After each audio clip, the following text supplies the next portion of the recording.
Lionel Messi ও Ángel D মারিয়াকে ছাড়াই আগামী বিশ্বকাপ জিতবে আর্জেন্টিনা। কি ভিডিওর টাইটেল শুনে অবাক হচ্ছেন? অবাক হলে এমনটাই সত্যি। 2026 বিশ্বকাপে সবচেয়ে শক্তিশালী স্কোয়াড নিয়ে বিশ্বকাপ জিতবে আর্জেন্টিনা। তো চলুন মেসি ডি মারিয়াকে ছাড়া কেমন হতে পারে আগামী বিশ্বকাপে আর্জেন্টিনার স্কোয়াড জেনে নেওয়া যাক। বন্ধুরা, নতুন ফরম্যাটে 2026 বিশ্বকাপের আয়োজন করতে যাচ্ছে যুক্তরাষ্ট্র। 32 দলের পরিবর্তে আগামী বিশ্বকাপে দেখা যাবে 48 দলকে। ধারণা করা হচ্ছে বিশ্বকাপের ইতিহাসে সবচেয়ে চ্যালেঞ্জিং বিশ্বকাপের আয়োজন করতে যাচ্ছে যুক্তরাষ্ট্র। তবে এই বিশ্বকাপে রানিং চ্যাম্পিয়ন হিসেবে অংশগ্রহণ করবে team Argentina. Messi Di Maria না থাকলেও সবচেয়ে শক্তিশালী স্কোয়াড নিয়ে বিশ্বকাপ মাতাবে আর্জেন্টাইনরা। পুরনো খেলোয়াড়দের পাশাপাশি আর্জেন্টিনার স্কোয়াডে এমন কিছু খেলোয়াড় আসতে যাচ্ছে যাদের নাম শুনলেই প্রতিপক্ষ আতঙ্কে থাকবে। তরুণদের মধ্যে আগামী বিশ্বকাপে মাঠ মাতাতে আসছে Alejandro Garnacho, Claudio Echeverri, Matias Soule, Nico Paz, Valentin Barco, Luka Romero, Buonanotte ও লিয়ান্দ্রো বের মতো ইয়াংস্টাররা। তো চলুন 2026 বিশ্বকাপে আর্জেন্টিনার সম্ভাব্য স্কোয়াড দেখে নেওয়া যাক। প্রথমেই গোলকিপার দিয়ে শুরু করা যাক। কোনো সন্দেহ ছাড়াই বলা যায় আগামী বিশ্বকাপে আর্জেন্টিনার গোলবারের দায়িত্বে থাকবে বাজ পাখি এমিলিয়ানো মার্টিনেজ। তবে তার পাশে ব্যাকআপ গোলকিপার হিসেবে আসবে লিয়ান্দ্রো বে, গোমেজ গার্তের মতো ইয়াং গোলকিপাররা। আগামী বিশ্বকাপে গোলকিপার পজিশনে সুযোগ পাবে না জিরোরুল্লি, হুয়ান মুসো, বেনিতেস ও ফ্রাঙ্কো আরমানিরা। বন্ধুরা, এবার আর্জেন্টিনার পুরো ডিফেন্সিভ পজিশনটা দেখে নেওয়া যাক। পুরনোদের মধ্যে ডিফেন্সিভ পজিশনে শুধু দেখা যাবে ক্রিস্টিয়ান রোমেরো, লিসান্দ্রো মার্টিনেজ ও নাহুয়েল মোলিনাকে। 2026 বিশ্বকাপে স্কোয়াড থেকে বাদ পড়বেন নিকোলাস অতামেন্ডি, ট্যাগলিফিকো ও মার্কোস আকুনারা। তাদের পজিশনে নতুন আসবেন লেফট ব্যাকে ভ্যালেন্টিন বার্কোর মতো ইয়াংস্টার।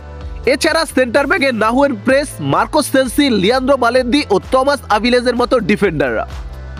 2026 বিশ্বকাপে আর্জেন্টিনার স্কোয়াডে সবচেয়ে বড় চমক হতে যাচ্ছে মিডফিল্ড পজিশনে।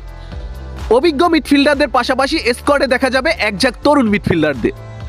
পুরনো স্কোয়াডের মধ্যে মিডফিল্ড পজিশনে যারা থাকবেন Enzo Fernandez, MacAllister, De Paul, Lo Celso, Ezequiel Palacios ও থিয়াগো আলমাদারা। তবে নতুনদের মধ্যে যারা আসবেন Nico Paz, Alan Varela, Facundo Buonanotte, Valentin Carboni, Federico রেনেন্ডোর মতো ইয়াংস্টাররা। তবে আগামী বিশ্বকাপে বিশেষ আলো ছড়াবে রিয়াল মাদ্রিদে খেলা আর্জেন্টিনার তরুণ মিডফিল্ডার নিকোপাচ।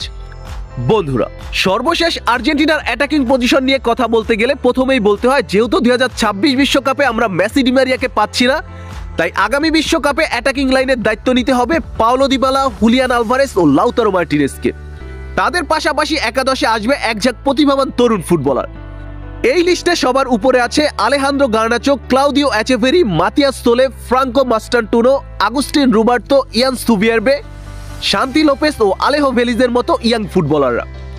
বন্ধুরা, মেসি ডি মারিয়া আগামী বিশ্বকাপে না থাকলেও তাদের ছাড়া এই ইয়াংস্টারদের নিয়ে পুরো বিশ্বকাপ মাতাবে আর্জেন্টিনা।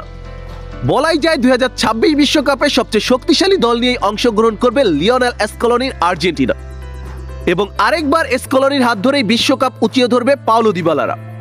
বন্ধুরা, আপনাদের কি মনে হয় আর্জেন্টিনা কি পারবে এই তরুণ ফুটবলারদের হাত ধরে আগামী বিশ্বকাপ জয় করতে? কমেন্ট বক্সে আপনার মতামত লিখে প্রকাশ করুন। আর হ্যাঁ, আগামী বিশ্বকাপে আর্জেন্টিনার ক্যাপ্টেন হিসেবে কাকে দেখতে চান সেটাও লিখে জানিয়ে দিন। আমার ব্যক্তিগত মতামত, আগামী বিশ্বকাপে এমিলিয়ানো মার্টিনেজকে ক্যাপ্টেন হিসেবে দেখতে চাই এবং ভাইস ক্যাপ্টেন হিসেবে থাকবে ক্রিস্টিয়ান রোমেরো। প্রিয় দল আর্জেন্টিনার জন্য মন থেকে অনেক শুভকামনা জানাচ্ছি। ভায়ামোস আর্জেন্টিনা। বন্ধুরা।